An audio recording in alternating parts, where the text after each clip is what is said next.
Good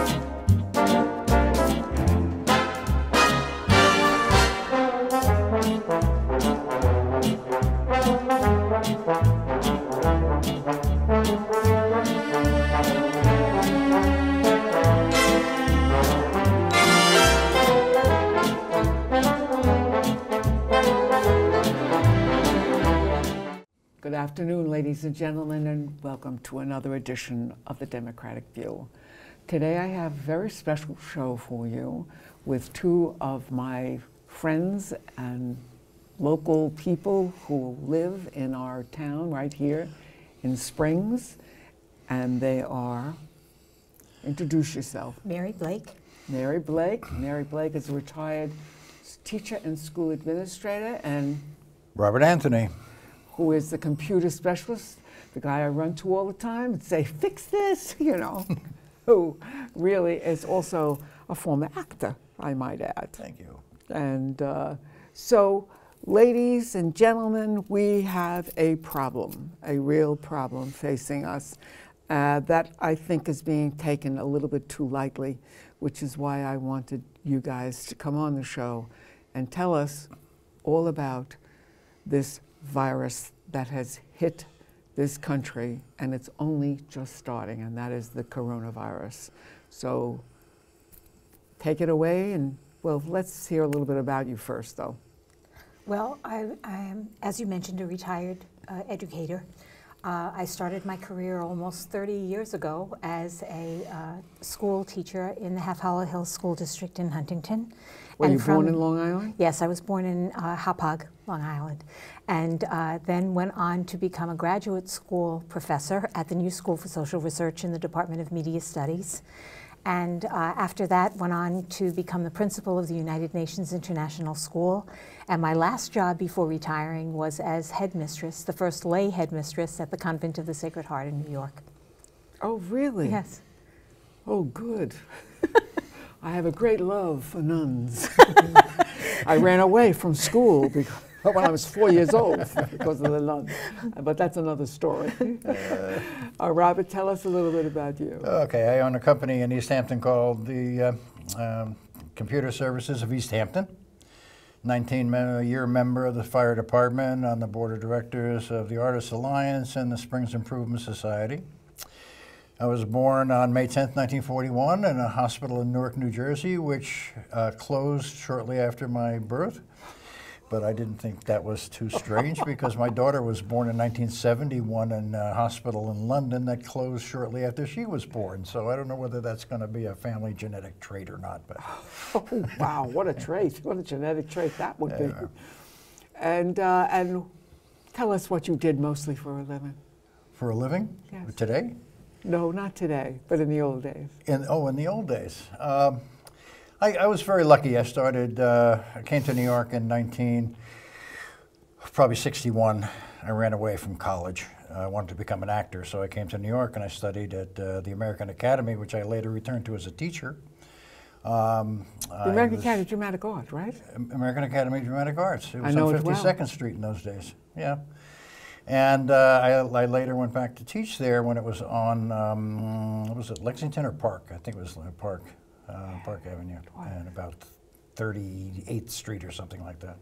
Some strange address for an acting school. But and I did about 4 Broadway shows: The Man in the Glass Booth, Butterflies Are Free, Angela with Jerry Page. I did The Legend, and then went to Europe and worked at. In London, did Butterflies Are Free there, and then I went to Europe and did Kurt Vonnegut's Slaughterhouse 5 film there, came back to New York and did a few films and a lot of off-Broadway shows, wrote a musical that was produced in 1987. And that's it, but I don't want to talk about that. No, but how'd you get out here? Oh, how'd I get out here? Oh, I got into a different job. I liked even when I was working in the theater, I had a cabinet making shop, and we also had a motorcycle repair thing in the back room. And did guitar at night. So, but yeah, it was kind of nice. And I was working for a company in the city, and one of our clients bought a house on Gin Lane in Southampton. I was asked to come out and manage the restoration of the house, which I had never done before. But they said, you'll learn. So I came out here. I loved it. I couldn't believe it. You know, everybody was under their car fixing it like I was, you know. So I bought a Jeep, an old Jeep CJ7, and that was it. I was stuck, you know, so I stayed here, and I love it here. I live in Clearwater Beach now, and one of the reasons I'm so passionate about this work that Mary got me into, she didn't have to try really hard. She called me up and she said, I think we should do this, and I said, yeah, you're right. It's because I think we're both passionate about our community in Springs. And I live my life in service to the community. It's what I do. And this was just a no-brainer for me, you know, to get involved in this, because there wasn't very much being done. People were looking at it kind of askance and saying, well, you know, it's ruining the stock market. Stop being so, you know, so riotous about it. But that's not the point. Well, I have to tell you a little story in that I had an aunt, my mother's oldest sister, who lost her husband in the flu epidemic of the 1900s. Oh, wow. And she had a 6-week-old baby at that time. And she had no way of earning a living. She had to move in with her mother, my grandmother, and that's how she was able to survive. And they would all, as a family, help each other along, because what can you do? I mean, that influenza, and a lot of people don't realize they don't remember it, that it really killed millions of people. Now, here's the wood, I hope. Well, Moving on.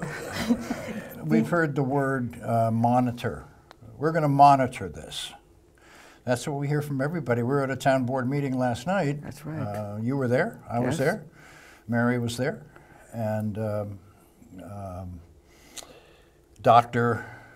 Dempsey got up and talked to the town board about this. And the response was, yeah, we're monitoring it. Well, you know, it's like when I got involved with Mary, Mary said, that's not good enough.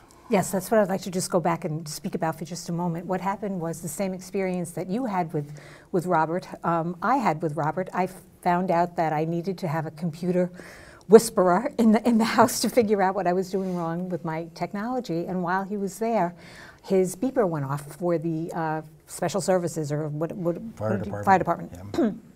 And that led to a conversation about what were we doing in terms of community responses to this potential outbreak. This was 3 weeks ago now.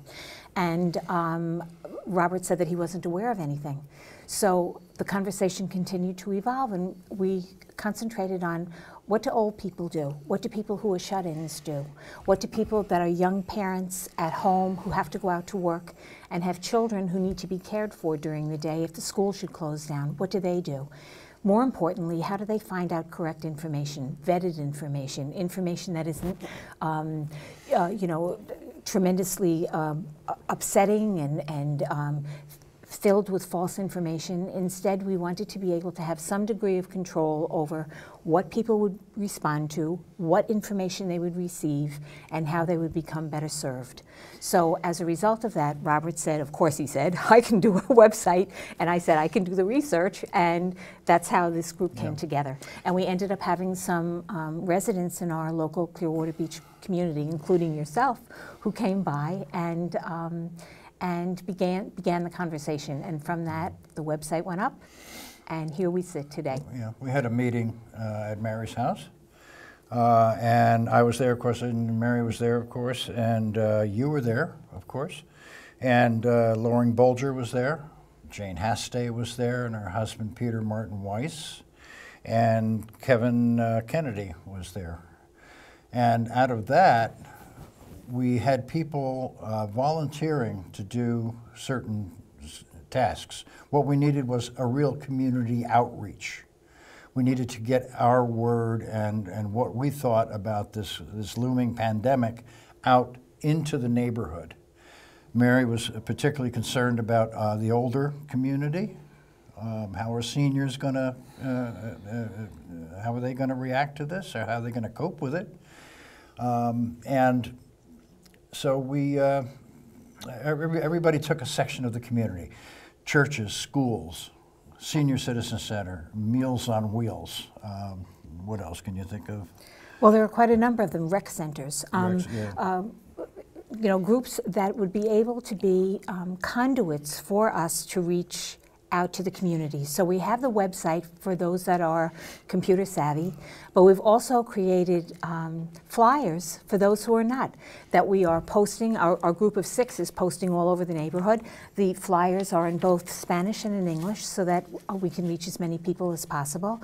And we are going to be slapping them up on doorways and on in stores, passing them out to religious groups. And they're very basic and very simple, but I think that they answer the most important questions in terms of resources, how to, the kinds of things that one should prepare for, what to do, how to do it, and how to contact our website. Okay, So we're going to be printing those at home. We went and priced printing of these things, and it was astronomical. So Mary and I decided we were going to do these ourselves at home. He's got the Spanish ones, I've got the English ones. By the way, the library will also do them for you. Oh, that's a great idea. Yes. It's a great That's idea. a nice idea. Yeah. Thank you. Okay, so what do we do in response to this outbreak? Well, there are many, many things that we can do as the potential pandemic becomes more explicit and we become familiar with it. But I think individually and within the context of our own homes and families, we do very basic things. Things that we should be doing, believe it or not, every day, pandemic or no pandemic. The first is to get an annual flu shot.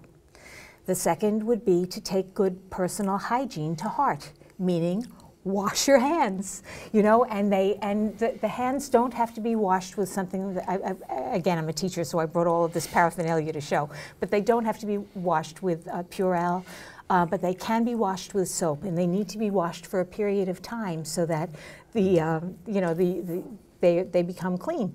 You use personal hygiene in a bathroom. You wash your hands before you prepare food. You wash your hands after you come in from a public place, like having your hands on a handrail in King Cullen or some other store, you know? It's all of those things, and most especially working with your little ones at home so that they are taught how to properly take care of themselves. Mm-hmm. And I think that those are some of the basics that we can refer to. When you wash your hands, sing happy birthday. Twice. And that will give you the amount of time that you need to wash your hands. And by the way, it should be a real washing like so. Yes, and in between your fingers, underneath your fingernails. Exactly. I was telling Mary this story outside.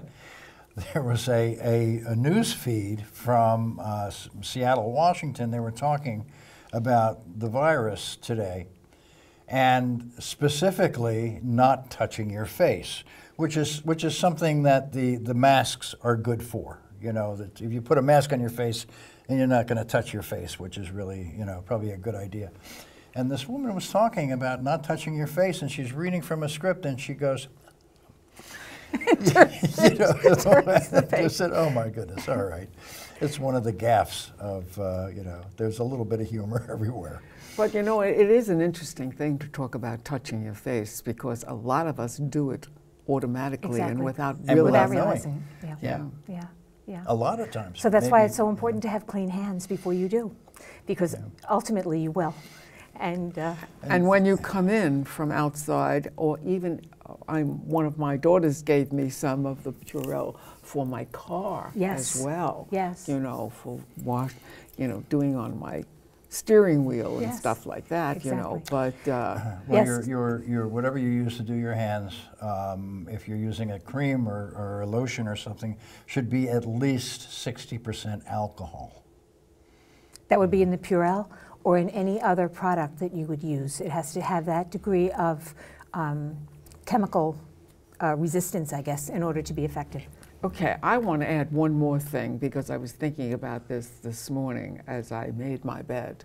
One of the things I have been doing is I have been taking my pillow slip that I sleep on and changing it every day. That's wonderful. And I have also taken the towels from my shower, from my sink, and where I do wash up automatically, where I brush my teeth. I have been putting all of those into the washing machine, taking my toothbrush and putting it in the dishwasher. I got a lot of toothbrushes. You know, it's funny Toothbrush in the because That's a good idea, the Yeah. microwave too. that's exactly what we were talking about today. As a teacher, I brought all of these demonstration materials, but I think that we've covered the basics clearly. But one of the things that I was referring to was after you bring your little ones in to wash their hands, they could help you prepare dinner, which would be a great reason for them to wash their hands before, wash their hands during and afterwards. But don't use the same crummy towel, kitchen towel, that's been sitting on the Right. refrigerator shelf for ages.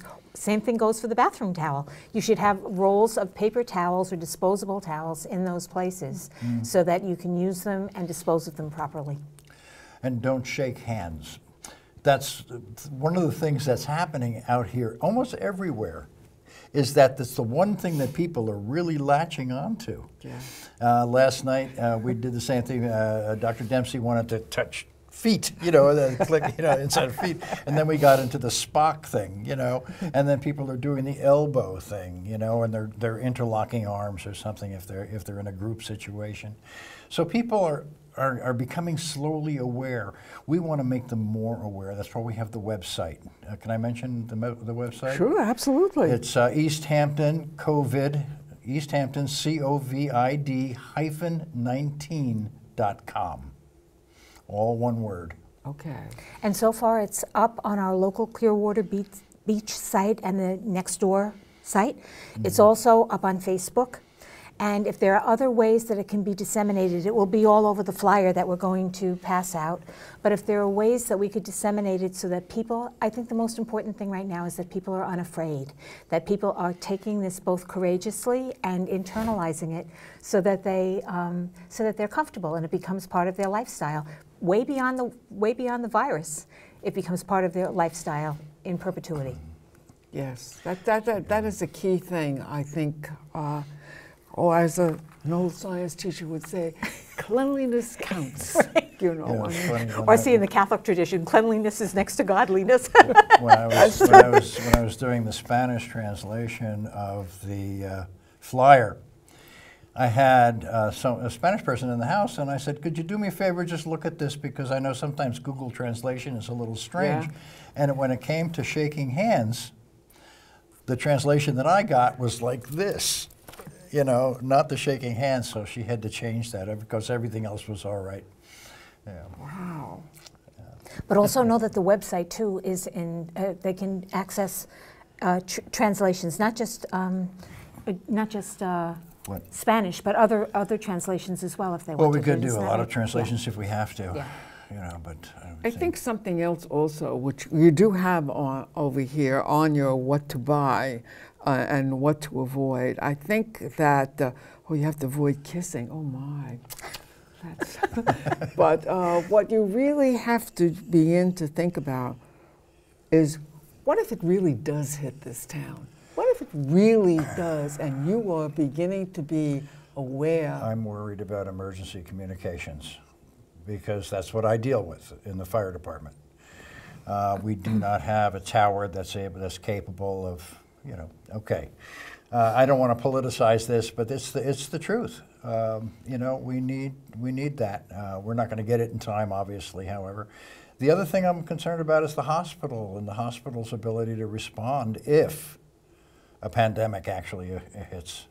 You know how big that hospital is? Not so big. Not so big. Well, the first case was identified in Nassau County yesterday. So I think we're looking at probably next week. Who knows? I mean, I don't know, but that's what I'm thinking.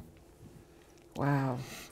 I also think the concern has to be with, again, awareness, meaning that if somebody experiences flu-like symptoms, that they don't immediately rush to a hospital and use up the personnel that need to be utilized elsewhere, but instead monitor themselves, see if they have a fever, see if they have a dry cough, see if they have aches and pains. And that comes with a regular flu as well. That's you know? right. But, and other things, arthritis and all kinds of things. And you're probably much more hypersensitive to all of those things right now. But anyway, taking those symptoms and then calling your own physician. And if you don't have a physician, call one of the clinics that are out here that can direct you, rather than inundating a hospital, which is going to be overwhelmed anyway. And I think that would be probably the safest thing to do. And then with the recommendation of a qualified physician, you would know what steps to take next. Yeah. There are 101,000, I believe, cases worldwide. Yes. As I told you before, as we were sitting outside waiting to come in here, 100 new cases were identified. In this country, it is just under 300, I believe, but there have been 14 deaths so far, 2 new deaths since yesterday. And people's response is kind of interesting. Well, they say the flu epidemic was much better when people died from that. Well, sure, more people died in the Civil War, but that doesn't mean you're not supposed to pay attention, I don't think this is the Civil War. Well, I mean, it's true. People tend to, including some of the higher-ups in our country, tend to minimize this, and I do not believe it should be minimized. And that's a financial decision, I think, because what happened to the stock market as a result, So, but it's not going to work, because people are smarter than that. They see what's happening, And by the way, what I just did while you were talking was I went like that to my nose, and I'm ready to keep this tissue, That's but right. I shouldn't. For a That's while, tissue. until you This dispose tissue of it should properly. be actually Right. disposed of. Yeah. I'm going to keep it till I walk out the door, but the truth of the matter is you have to be careful about that, because there are germs right there That's right. on that tissue. Yeah, there is on the website, there is a much more comprehensive preparedness list and things to stock. Some of it maybe goes a little bit too far for what's happening today, but we don't know what's going to happen tomorrow. And it's also a way for you just to review what you have in your house. That's right. I think the most important thing for older people is to have a 2-week supply of medicine available should they need it, and Tylenol or whatever else they would need to help them in terms of potential pain. They should Or have fever. Or fever, yes. And I think those are the kinds of things that are just practical in nature to have on your shelf and to give you some peace of mind as you move forward. And do you have a thermometer in your house? I That's do. something you... I do. I do Yeah. too. I Digital. have 2 of them. So also on the website, there's a page called Now, and that is real time. It tells you what's happening with the virus worldwide, real time, by country. Yeah. And some countries are really much worse than us. Well, obviously China is, yeah. And Iran also, otherwise known as And Persia. Italy, where they've closed all of the schools and universities throughout the entire country. So I think that they are really trying hard to arrest the spread of this virus as best they can. And I think that cooperatively, both in terms of our own country and internationally, we should all be on the same page if that's at all possible, so that we're all supporting and helping one another. I know, I was saying that one of my teachers in one of my memoir writing classes was the classes ending, and he was going home to Milan, and he had to cancel. Yeah, sure. Because Italy has been quite hard hit by this, which amazes me because they are fanatically clean in their people, houses, yes. knowing being raised by an Italian woman.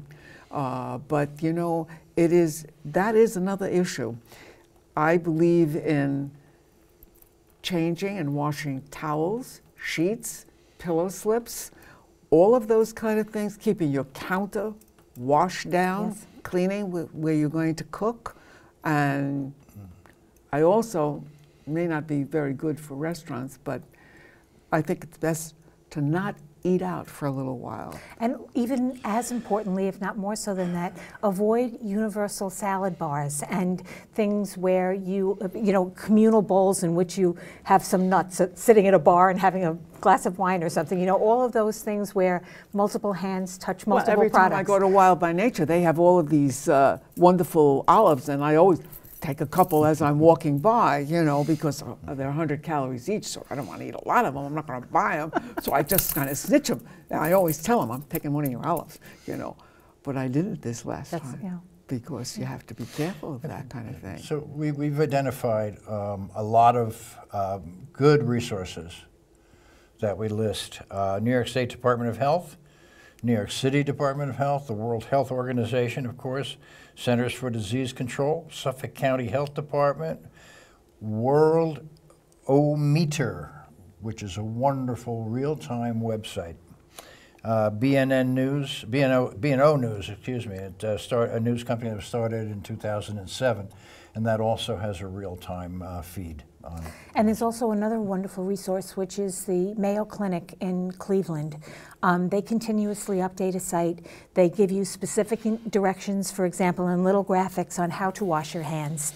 So there are all kinds of resources out there, many of which, I think the most important of which we really do have on that site. Which is the which? All of the resources that we list, yeah. Center for Disease Control, WHO.